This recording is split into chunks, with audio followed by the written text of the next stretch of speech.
Hello and welcome to Hayteen TV. This is our Mchale, and this episode is going to be all about it. Right, this vid is a vid shot the same day as the last video, so that's why I look the same, and that's why I'm in the same yard.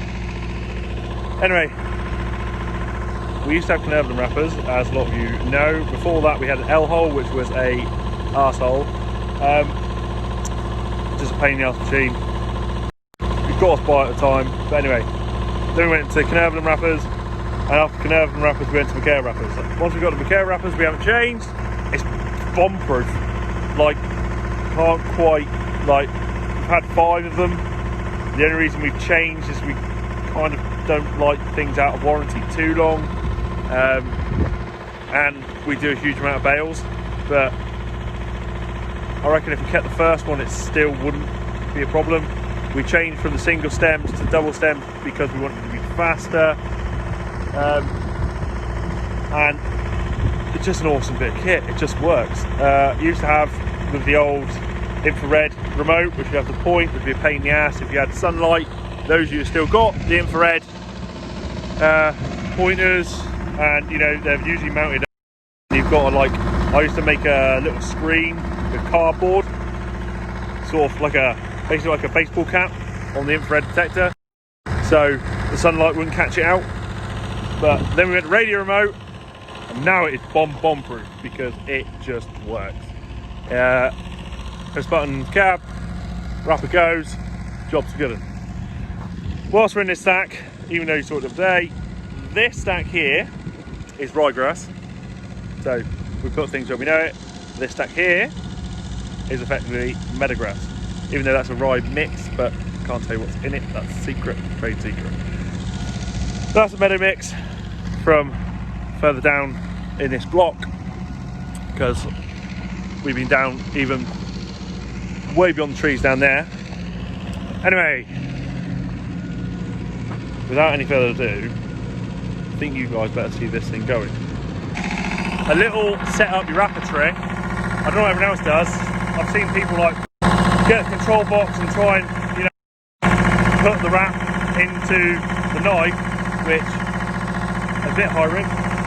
All we do, grab the wrap, chuck it under the belt, put a bale on top, pressure the bale on the belt, pulls it in, starts wrapping off, slips out, job's good. And keep fingers. I don't know.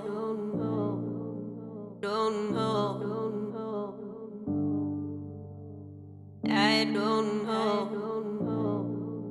Don't know.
I don't know. Don't know. I don't know. Don't know. I don't know. Don't know. I don't know. Don't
Right guys, time to replace wrap. Give you a little heads up on how this works. Firstly, open up the dispenser. Mchale got a really cool system where this all stays up at the spring.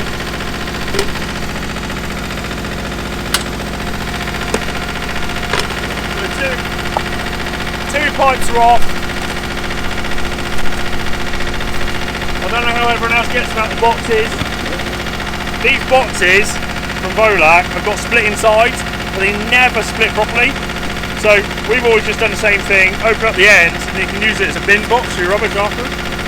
It just makes things easy and you can keep the area tidy as you're wrapping all day.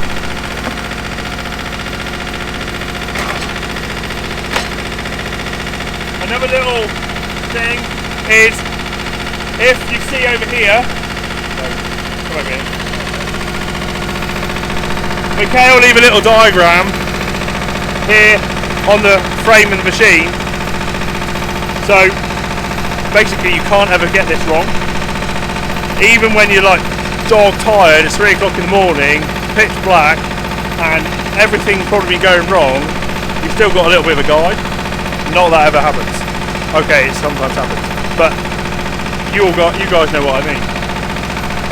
And then really simple.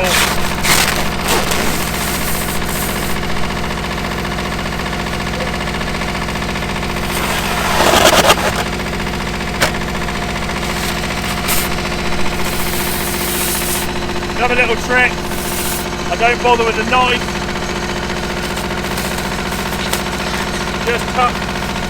just tuck the plastic underneath the next layer before, the glue in the layers just stick together, so it's just really easy way to do it. Now, for anyone with a single reel wrapper, you all know how to do the first one. Now the second one, unless you've got a double reel like this one, is a little bit different. Also the tension on the second one, because of this extra roller. Yeah. So now I'll put the second one in.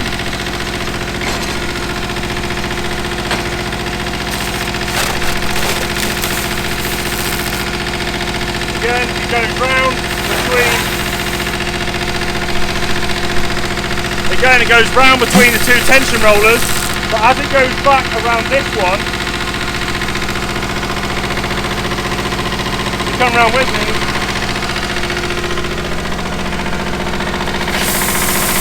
it goes between another set of tension rollers. Now by going through that extra set of tension rollers, there's always a little bit more tension on this one, right? It's just the way it is, extra roller, no matter how little amount of pressure on it, there's still a little bit. So that one tends to run out first.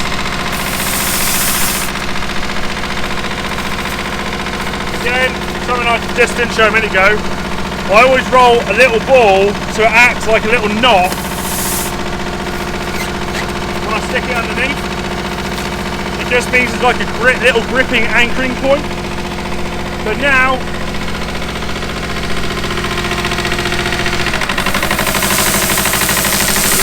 press resume and off you go. Now bunches of questions that keep coming up.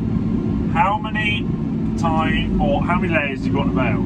So on a bale with 2 rolls obviously operating, we're putting on 20 rotations, which on a 6-foot bale is 10 rotations to a layer, right, with a 50-50 overlap, which leaves us in steading at 8 layers of bale. So yeah, so if you were doing it with a single stem with 50-50 overlap, now if you don't know how to do your overlap, leave a question and I'll explain that and I'll show you. But on getting your 50-50 overlap with one stem, it'd be 40 rotations to get on 8 layers. So it'd be 4 layers, but when it's doubled up on a 50-50 overlap, you end up with 8 layers. Does that make sense? And that's the way we've done it for a long time. Some of you are thinking, Jesus Christ, that must be a plastic mill. Yes, it is a fairish plastic mill, but keeps the product right, and if the product's right, the customer's happy, and if the customer's happy, all's good and good. Don't know. I don't know. Don't know. I don't know. I don't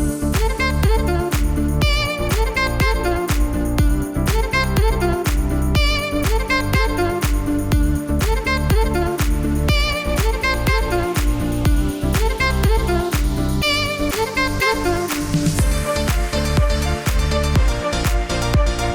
I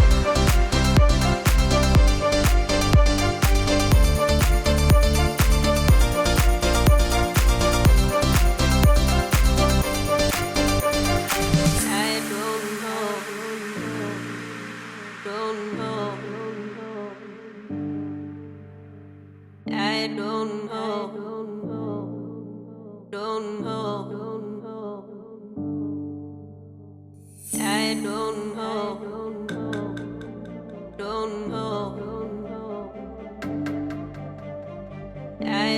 know. Don't know. I don't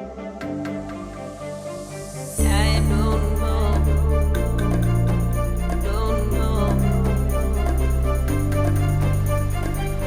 I don't know.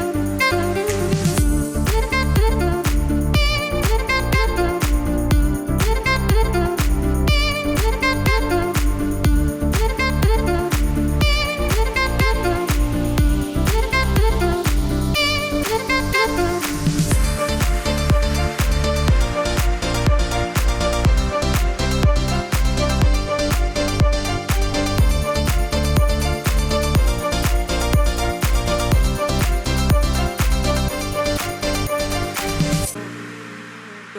know.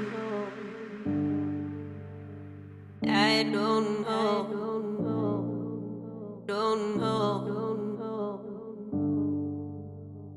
I don't know. Don't know. I don't know. Don't know. I don't know. Don't know. I don't know. Don't know.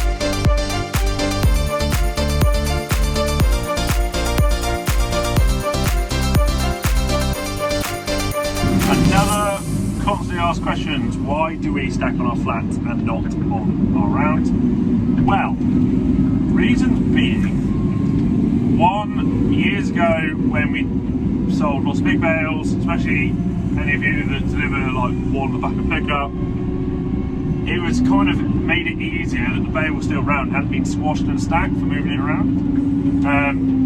But 2, some people have also answered this question. The thickest amount of plastic is on the ends. The ends, obviously, the overlap to the end is so constant, it's where the thickest area is. Now, some might say, well, why don't you pick it up with a grab on the thickest 2 parts? Well, totally agree with you, but then you can't put it on it flat, where the thickest bit of the plastic would be on the stones, because most of our yards are pretty good. This yard is road planings, which have been here so long now that they have almost started binding up like tarmac.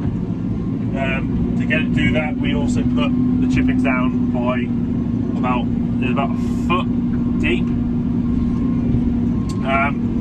which some might say is excessive. Well, at the time it was given to us for free, so it made a difference, and we at the time had nowhere else to put it. But anyway, this gives us a really good surface, but still with chippings there are still, you know, loose stones about. Well, it just protects the bale. Another reason is on the flats, they don't change shape for when we reprocess them, so they go through our system a lot better,